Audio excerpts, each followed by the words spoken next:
Yeah, on the front page of my YouTube channel, there's an introduction video, and in the introduction video, which is just it's a conversation that I had with a client that I cut out what the client said, and I just kept Mhm. like my part. So and I was explaining there's two ways to understand the brain.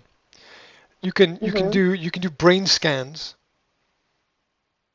or you can listen to a person talking, and you can see if their words and their actions are congruent, if they fit together. Now, if the Mhm. words and the actions fit together, then there's continuity and logic within a person's processes. But if the words and the actions don't mix, then there's a disconnect there. And this is important to understand because when there's a disconnect, it doesn't happen just in one part of a person's life. It happens all throughout a person's life. And Mhm. um, that's difficult because we all manifest that. And I know through, analysis of my speech and my language and the words that I use um, that I've gone through journaling and self-reflection, and it, it's clear that there's work to be done, right? As with as with everybody, but th- you know, let's take a really basic example. It's just basic example. Say somebody says, "I love you," right? Mhm. What the hell does that mean? Poets and artists have for thousands of years been trying to define and interpret this concept. And you look through the languages, and in different languages, like there may be four or five different words used in any particular language for that one concept. Yet in English, we have just this one word, this one term. Mhm. And then there's a high probability that my definition of it is different from the next person's definition of it. It's like asking a Christian, what's your vision of God, right? Every person has a slightly different idea in their head about what that means. Some people take things literally from the Bible, and some people interpret it in a different way, and so the language is very often not enough to communicate everything we need to communicate. Uh, and we need to be more specific. And language is such a base tool. If I say there's a bottle of water on the table, it completely ignores the process, where the bottle came from, what the bottle is made from, where the table came from, what things are doing there, gravity, right? Everything is.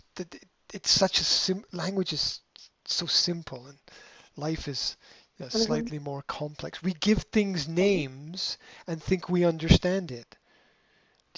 This is a book. It doesn't tell you the whole story.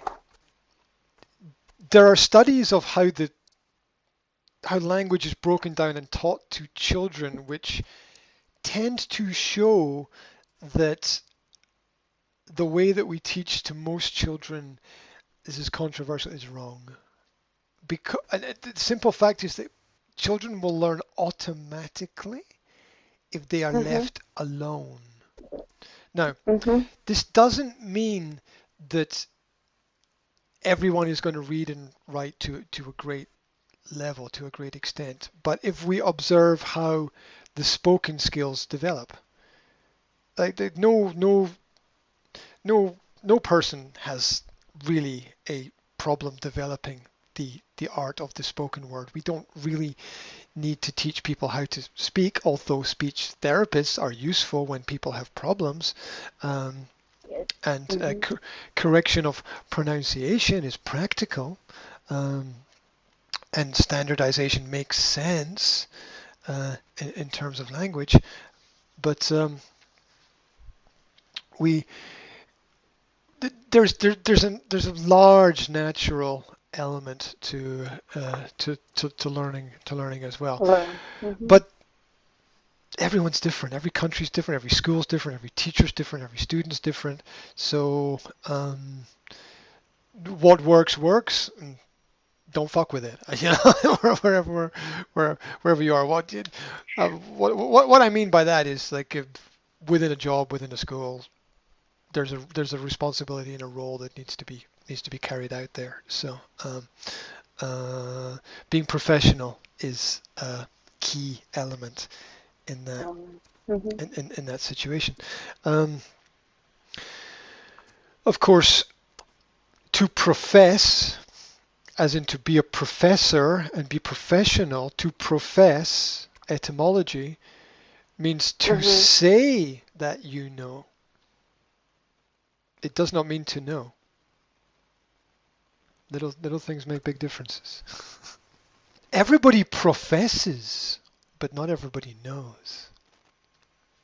So there's a difference there, and that's where the language comes in, because listening to a person uh, is key. I just did an interview recently where I talked with the person I interviewed about how everyone wants to tell you what they think about what they think that you think, but okay, everybody wants to tell you what they think about what they think that you Mhm. think, but nobody wants to ask you what you What you think, actually. what you actually think, and why you actually think that, your reason behind it, because there's always a reason behind everything. And when a person does that, it's that's this is a wise person. This person is actually Mhm. connecting with me. This person really wants to know. Yeah. Um, and that's I think what we need to look for in terms of all kinds of development. Let's this person is actually interested in why this is happening, not just what, but Mhm. why. But And that why? yeah, and that's a much deeper connection. Because take the language thing. People came into my language school, and I know what they wanted. They wanted to learn Mhm. English or French or Spanish when I had those classes. But the why Why? is a far more powerful question. The Mhm. reason, the motivation. I remember a Mhm. conversation with a client who came into my school and they said, I want to learn. And I said, look, I can teach you something, but I'm not sure that's what you need. And and this is not related to you, it's related to somebody else, of course. But I said to I said to them, I want you to answer one question for me. Just one question. Okay, what's the question? I said, are you are you running towards something or are you running away from something? And the person said, well, I'm not sure what you mean. And I said, well, for it to be positive, you've got to have that goal and that target and that thing that you're moving towards. You kind of have to know a little bit about where you're going, what the destination, or what it is that you want to experience at that point. It doesn't need to be a specific place, as it could be a specific feeling that you want to achieve, like the feeling of Mhm. success, right? It could be, it could be that could be your goal. Or as I think with you, I think that you're trying to escape something. I think you're running away from something, and I think that it doesn't matter. It doesn't really matter which direction you go in, because all directions are running away from that thing. But the Mhm. problem with that is the idea it doesn't matter. Like anything could solve your problem. A language course might solve your problem. A computer game might solve your problem. A book might solve your problem. A bottle of whiskey might solve your problem. Um, but you'll still be a little bit lost because you don't Mhm. have that specific thing that you're going towards. Back to airplanes, right? Imagine a flight with no destination. That is, do not get on that plane. Where's it going? I don't know. No, stay here. Yeah, look, it might be fun for the first 24 hours, right? But as a as a sort of idea, it might be fun for a period of time, but it will Time. Mm. the fun element will disappear very quickly.